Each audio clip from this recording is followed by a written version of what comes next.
안녕하세요. 소아청소년과 전문의 하정훈입니다. 오늘은 좀 개인적인 이야기가 포함되어 있는 말씀을 드리겠습니다. 그냥 가볍게 이야기하는 거니까 너무 심각하게 받아들이지는 마시고요. 얼마 전에 올린 저출산 대책이란 것은 부모들이 하는 거 아닙니다. 저출산 대책 이야기는 정부나 방송에 대해서 한 넋두리 같은 거고요. 하정훈이라는 사람이 왜 이런 이야기를 했는가, 이것을 좀 이해하시라고 오늘 영상을 올리는 겁니다. 아이 어렵게 키우는 이야기는 좀 그만하자. 쉬운 이야기를 보여주자. 육아는 쉽다. 이런 영상을 올리니 많은 분들이 댓글을 주셨습니다. 올려주신 말씀들 다 맞습니다. 육아는 어렵다는 말도 맞습니다. 그리고 사회적인 다른 문제도 해결할 것이 많다는 말도 맞습니다.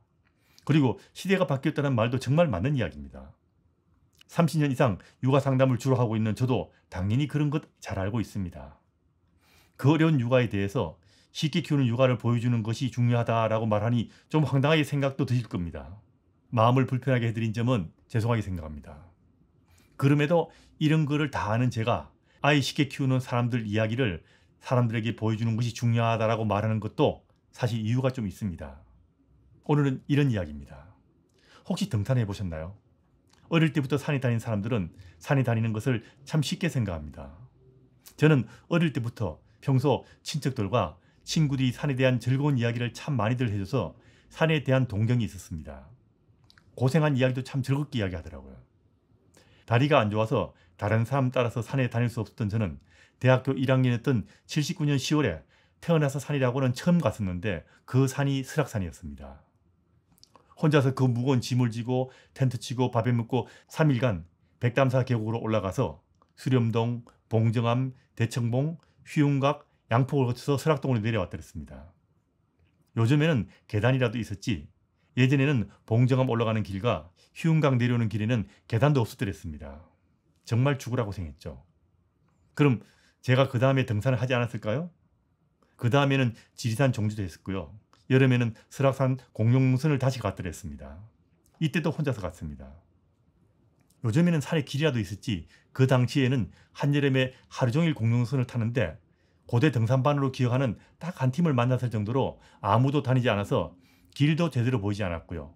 계단도 없고 설치된 자일도 없어서 암벽에서는 대롱대롱 매달려서 오르락내리락 했더랬습니다. 1275번 근처를 가로지를 때와 신선대 내려올 때는 정말 아찔해더랬습니다. 산이 쉬웠을까요?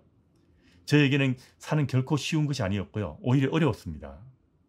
만일 산에 가면 힘들다는 이야기를 어릴 때부터 듣고 자랐으면 저는 절대로 산에 가지 않았을 겁니다. 그 후로도 설악산에 등산 간 것만도 25번이었습니다. 어릴 때부터 산에 대한 이야기를 듣고 자란 저에게는 산은 당연히 가야 하는 곳이었습니다. 당연한 일은 힘들어도 하게 되고요. 그걸 제대로 하고 난 다음에는 즐겁고 보람찬 것으로 받아들이게 됩니다. 당연했던 일은 힘들게 했어도 시간이 지나면 그게 다 즐겁고 쉬웠던 일로 기억됩니다. 만일 산에서 사고 나는 이야기만 듣고 산에 가면 힘들고 괴롭다는 이야기만 맨날 언론에서 듣는다면 아무도 산에 가지 않을 겁니다. 그럼 산에 대해서 아름답고 좋고 즐겁다는 이야기를 주로 방송한다고 산에 다니는 것이 쉬울까요? 그건 아닐 겁니다. 하지만 산에 대해서 재밌고 즐거운 이야기를 듣고 산에 가고 싶어하는 사람들에게는 산은 다닐 만큼 쉬워지는 것이고요. 쉽게 산에 다니는 사람들 이야기를 듣고 나도 따라서 즐기겠다는 마음으로 한 걸음 한 걸음 힘든 걸음을 옮기다가 멋진 경치를 보는 그 순간 그동안의 고생은 싹 잊고 산을 즐기게 됩니다. 고생 끝에 드디어 산 정상에 올랐을 때는 보람을 느끼게 될 겁니다. 그럼 산에 다니는 것이 쉽고 즐거워지게 되는 겁니다. 인생도 다 그런 거 아니겠습니까? 저는 아이를 키우는 것도 마찬가지라고 봅니다. 그래도 모든 사람들에게 산은 쉽지 않을 겁니다. 하지만 어렵다는 이야기를 주로 듣는 사람에게는 산은 훨씬 더 힘들게 느껴질 수밖에 없을 겁니다. 다시 말씀드리자면 산에 다니는 것이 쉽다 어렵다 이런 이야기가 아니고요. 쉽게 산을 즐기는 사람들 이야기를 자꾸 들으면요. 산에 가고 싶어지고 산을 다니기도 쉬워진다는 이야기입니다. 산은 꼭 가야 하는 곳이라는 생각이 들게 되면요. 가지 말라고 말려도 산에 가게 된다는 이야기입니다. 그냥 갑자기 제가 산에 가고 싶어서 산 이야기를 섞어서 한번 이야기해 봤습니다. 초보 부모들에게 육아가 어려운 건 맞습니다. 저도 이건 잘 압니다.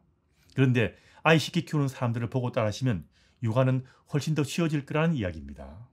물론 이것만 가지고 되는 거 아니라는 거 저도 잘 알고 있습니다. 하지만 그 무엇을 지원하더라도 아이 두세 명 키우고 싶다는 마음이 생기게 하지 않으면 그 어떤 저출산 대책도 아무런 소용이 없을 거라는 이야기입니다. 부모들이 말하는 그 모든 것들도 다 문제라는 거 맞고요. 그걸 어떻게 해결할 것인가도 중요하다는 거 맞습니다. 다른 문제도 중요하기 때문에 다음에는 그런 것들에 대해서도 말해 볼 생각입니다.